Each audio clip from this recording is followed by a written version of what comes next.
teve algum episódio na sua infância que repercutiu ou na vida profissional ou na sua vida pessoal? Sim, teve um episódio e que hoje eu me sinto muito bem estar falando e eu até queria até agradecer porque eu acho que é uma coisa muito importante, ainda mais que a gente lida com público, a gente lida com criança, que foi o abuso infantil, entendeu? Então, nunca falei e eu sempre tive essa cobrança que eu precisava falar, que tipo assim, porque eu tenho acesso a muitas pessoas, a muitas crianças, a muitos adolescentes, ou até mesmo amigas da minha idade, que eu tenho certeza que passaram pelas mesmas coisas e que ainda não enfrentaram isso. E eu me cobrava, na verdade, mais o fato de, tipo, não ter coragem de falar para poder ajudar do que realmente me curar. E é isso que eu tô falando. Da infância, eu não tenho muitas recordações por causa, eu acredito hoje, depois de tratamentos, foi por causa desse abuso. Então, por isso que eu tava falando, eu não sei se eu amadureci prematuro por causa disso, ou se eu já fui uma criança prematura de qualquer forma. E a convivência com o pessoal mais velho me ajudou muito a ter uma cura interna, entendeu? A entender o mundo sexual, porque eu ouvia as meninas falando dos relacionamentos e uma criança de 8 anos, você não tem noção. Então, você começa a se ligar de coisas que você não teria conteúdo, mas que começa a fazer sentido porque você sofreu um abuso e você começa a ligar as coisas. E não, isso não foi legal. Então, assim, foi um marco muito grande na minha vida e que hoje eu sinto a vontade, até faço parte de uma ONG na Alemanha, para ajudar crianças e adolescentes por causa da minha história. E acontece a todo momento. E eu sei que tem pessoas próximas de mim que ainda não conseguem falar. E aí eu falei, em algum momento eu quero verbalizar, porque de repente uma pessoa que você conheça, fica até mais fácil você chegar. E eu quero, tipo assim, eu sou essa pessoa, vem comigo, eu passei por isso. Pode confiar, a gente vai ficar passa. bem. Sim.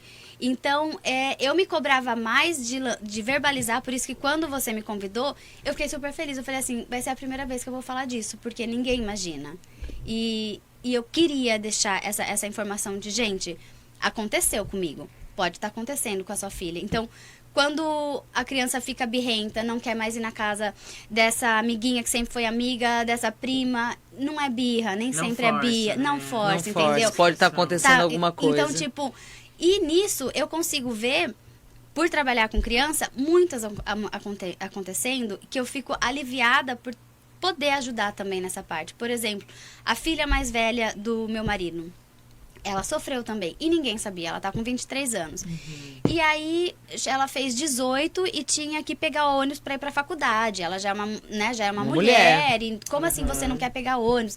E aí começaram a forçar a barra de uma forma errônea, né? Porque, tipo, não, vai amadurecer, e não sei o que tem. E aí eu falei assim, isso não tem cara de, tipo, falta de maturidade ou mimada. Aí ela foi, passou um final de semana lá comigo, comecei a falar com ela e foi aí que a gente entendeu o que estava acontecendo, que ela conseguiu. Ela se abriu. Quando eu falei pra ela, olha, isso aconteceu comigo quando eu era criança, ela começou a chorar. E aí foi a primeira vez que ela verbalizou. E hoje ela tá super bem, tá com 23 anos, tá formada e tudo mais.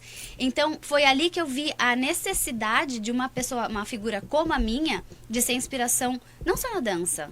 Todo mundo tem um passado, tem uma vida, teve uma infância. E eu também tive uma infância que não foi legal. Então, tipo, é importante você também ser referência nisso. E eu precisava, por isso que eu agradeço por estar podendo falar. Super feliz Nossa. de dar esse espaço pra você. Muito obrigada. É um negócio que é tão... Hoje em dia, a gente precisa falar sobre isso, Sim. porque acontece muito, infelizmente, né? Sim. E a gente demora pra cair a ficha do que... Quantos anos você demorou pra entender Isso que eu ia o que perguntar. você passou? Quando que você entendeu que aquilo era um abuso? Olha, eu demorei muitos anos e eu não sabia que era abuso até que começou a ficar mais popular, ou que podia se falar sobre o assunto. E aí eu comecei e falei, nossa, foi isso que aconteceu comigo. Aí... E aí você buscou ajuda? Como é que foi? Sim, só que eu achava que eu tava bem, porque assim, ó, eu não fui o tipo de pessoa que eu me apeguei de uma forma negativa a isso. Eu soube fazer desse machucado uma cicatriz que eu olhava pra ela e tentava me amadurecer pra não doer, entendeu? Então, tipo, eu achei que eu tava bem resolvida, porque eu posso falar do assunto sem chorar. Eu já tava ajudando pessoas, eu tinha esse interesse de evitar com outras crianças. Eu falei, estou tranquila, não vou precisar de tratamento, porque eu acho que eu consegui a alta cura. Nossa senhora, né? Aí... Não é Quem tão somos simples nós, assim, né? Exatamente. Pois é. E aí, comecei a falar com algumas pessoas próximas, tal. Eu falei, nossa, tô bem. E aí a Érica, que foi o primeiro experimento de carreira profissional, Pinangé daqui da Barra, que eu levei comigo, ela tava morando em casa. E o meu marido ia ter ensaio da banda e um dos amigos ia dormir lá. Beleza, tá tranquilo, só que eu e a Érica, a gente tinha que acordar cedo no outro dia, a gente foi dormir, os meninos ficaram lá tocando, e eles foram dormir bem mais tarde. Em casa, lá nos quartos, é tudo porta branca, tudo igual, e inclusive a do banheiro, que ficava do lado do quarto que ela tava morando lá comigo em casa. Eu não me pergunte como, eu sei que eu tava dormindo, o filho também já tava dormindo, acho que o cara já tinha ido dormir, ele quis ir no banheiro, e ele abriu a porta errada. Mas não faz barulho, não tem um barulho diferenciado, não é nada. E quando eu voltei, eu não lembro de eu ouvir ele andando, abrindo a porta, e muito menos que era a porta errada, que era a porta que estava dormindo a Érica. Quando eu me dei por conta, eu já estava em cima dele, arrastando ele, falando: o que você está fazendo aqui? Foi um instinto de proteção. Mas que não me pergunte, eu literalmente A não bruxinha sei... Tamires saiu não do sei corpo. explicar. E aí, ele realmente estava perdido. E aí foi nessa... E aí a Érica ela não tinha nem acordado, porque ele só Ela abriu a entendeu. porta, Não gente. entendeu Ela nada. ela não sabia o que estava nem acontecendo. Eu acordei, eu falei assim, tranca essa porta.